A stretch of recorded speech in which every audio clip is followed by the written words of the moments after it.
মান মানে কি না, যেটা পাই দিয়ে মান বের করতে হবে সেটাকে আমরা বের করব। চলো শুরু করা যাক।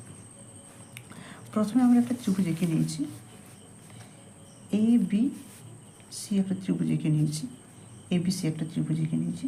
বলেছি ত্রিভুজটি 3টি কোণের অনুপাত 2:3:4। তাহলে ধরি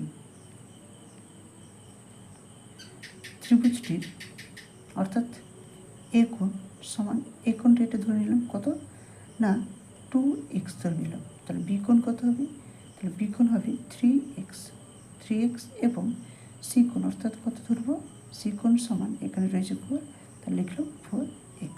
ঠিক আছে। অতএব এবার আমরা কি জানি যে ত্রিভুজের 3টা কোণের যোগফল কত হয়, 180 ডিগ্রি হয়। 3টা কোণের যোগফল এই কোণ আর এই কোণ, এই 3টে কোণের যোগফল 180 ডিগ্রি। অতএব এ কোণ